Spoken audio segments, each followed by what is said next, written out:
جی جی میں ان سے پوچھتا ہوں جو کہیں اللہ مدد باقی سب شرک و بدعت، میں کہتا ہوں ذرا صحابہ کو بھی سنو، یہ تانا سنی کو نہیں، یہ جماعت صحابہ کو ہے۔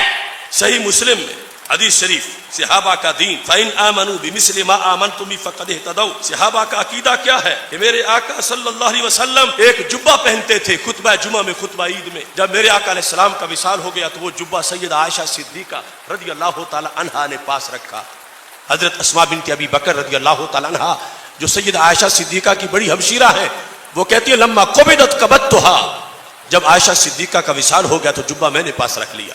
اب اس جبے کا کمال کیا ہے؟ 74 ہجری تک زندہ تھی اسماء، سرکار کے وصال سے آدھی صدی بعد بھی کہہ رہی تھی، کہتی ہیں فنحن نغسلها للمرضى نستشفی بها۔ اس جبے کا کمال یہ ہے کہ ہم صحابہ میں سے جو بھی بیمار ہوتا ہے ہم جبہ دھو کے نچوڑ کے پانی پیتے جائیں، بیماری دور ہو جاتی ہے۔ مسلم شریف سے پیش کر رہا ہوں، مسلم شریف، نحن نغسلها، ترجمہ یہ نحن ہم، نغسلها اس جبے کو دھوتے ہیں، للمرضى، مرضى مریض کی جمع ہے، دھوتے ہیں مریضوں کے لیے، نستشفی بها، ہم اس جبے سے شفا چاہتے ہیں، جبے کے ذریعے سے شفا چاہتے ہیں۔ میں ان سے پوچھتا ہوں جو کہیں اللہ مدد باقی سب شرک و بدعت، میں کہتا ہوں ذرا صحابہ کو بھی سنو، اللہ مدد باقی سب شرک و بدعت، یہ تم مودی کو نہیں کہتے، یہ تم سنی سے کہتے ہو، تو پھر سنو، یہ تانا سنی کو نہیں، یہ جماعت صحابہ کو ہے۔ ہوش کرو، جب صحابی بیمار ہوتے تھے تو کیوں نہیں یا اللہ مدد کہتے تھے؟ کیوں جبہ دھوتے تھے؟ کیوں نچوڑتے تھے؟ کیوں پانی پیتے تھے؟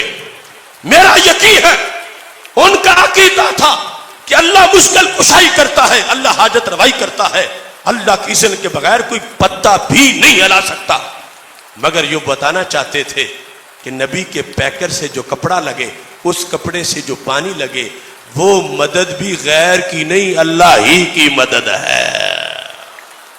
انہوں نے غیر بنا دیا، بتوں کے ساتھ ملا دیا۔ احمد و نصلی علی رسول الکریم، اما بعد۔ مولانا صاحب نے بڑی کافی تقریر کر لی اور اسی انداز میں تقریر کا سلسلہ آگے ہے، اور خلاصہ یہ ہے مولانا صاحب نے جو بتایا ہے کہ اہل حدیث، جن کو یہ حضرات وہابی کہتے ہیں، یہ لوگ کہتے ہیں کہ اللہ کے علاوہ جب بھی کسی سے مدد طلب کریں گے تو وہ شرک ہوگا، یا اللہ مدد یہ توحید ہے، اور یا اللہ مدد کے علاوہ باقی اگر کسی سے مدد ہے تو وہ شرک ہے۔ تو جب یا اللہ کے علاوہ کسی اور سے مدد مانگنا شرک ہے تو یہ صحابہ کرام رضوان اللہ تعالی علیہم اجمعین کے بارے میں مسلم شریف میں یہ بات کیوں بیان کی جا رہی ہے کہ رسول گرامی صلی اللہ علیہ وآلہ وسلم کے جبہ کو وہ دھلتے تھے اور اس کے پانی سے بیماروں کے لیے شفا پاتے تھے اور شفا حاصل کرتے تھے۔ یہ جو کافی روانی میں اور کافی جوشیلے انداز میں مولانا صاحب نے بیان کیا ہے، میں نے اس کا تقریباً خلاصہ کر دیا ہے، اور شاید جو بات انہوں نے کہی ہے تقریباً وہی بات میں نے اپنے لفظوں میں انہی کا مدعا عرض کر دیا ہے۔ اصل میں مولانا صاحب کی غلطی یہ ہے یہاں پہ کہ مولانا نے تبرک کو توسل سے ملا دیا ہے۔ دیکھیے، کسی چیز سے برکت حاصل کرنا ایک الگ مسئلہ ہے اور کسی چیز سے مدد حاصل کرنا ایک الگ مسئلہ ہے۔ تو حصول برکت ایک الگ چیز ہے اور حصول مدد ایک الگ چیز ہے۔ مولانا صاحب نے یہ کیا ہے کہ توسل کے لیے تبرک کو بطور دلیل پیش کر دیا ہے۔ تو بھائی، تبرک اور توسل یہ دونوں دو چیزیں ہیں۔ توسل کا تعلق دنیا و آخرت دونوں سے ہوتا ہے، تبرک کا تعلق دنیاوی خیر و برکت سے ہوتا ہے، تبرک کا تعلق ذات سے ہوتا ہے، اور توسل کا تعلق دعا سے ہوتا ہے۔ مثلا کوئی چیز کا اگر وسیلہ ہم پکڑتے ہیں تو ہم شخص کا وسیلہ نہیں پکڑتے، شخص کا وسیلہ نہیں پکڑا جاتا ہمارے یہاں. ہاں البتہ ذات کسی کی ہے تو اس ذات سے ہم برکت مانتے ہیں، اس سے برکت مل سکتی ہے. یہ فرق ہے توسل اور تبرک میں. مسلم کی روایت میں رسول اللہ صلی اللہ علیہ وآلہ وسلم کے جبہ سے برکت حاصل کرنے کا جو انداز بیان ہے روایت میں، اسے آپ یوں سمجھ لیجئے کہ تبرک اصل میں سبب کے قائم مقام ہے. یعنی جیسے کسی چیز میں کوئی سبب ہوتا ہے، کوئی وجہ ہوتی ہے، ویسے ہی تبرک بھی ایک وجہ ہے. کیسے؟ جیسے دوا میں اللہ نے شفا کی تاثیر رکھی ہے، دوا میں اللہ نے شفا کی تاثیر رکھی ہے.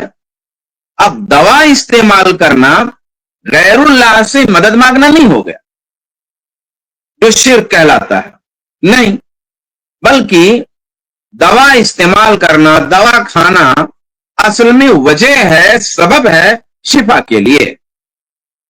یہ غیر اللہ سے استعانت جو شرک ہے وہ ہرگز نہیں ہے. پھر ٹھیک اسی طریقے سے نبی صلی اللہ علیہ وآلہ وسلم کے آثار میں، آپ کے تبرکات میں برکت کا وجود ثابت شدہ امر ہے.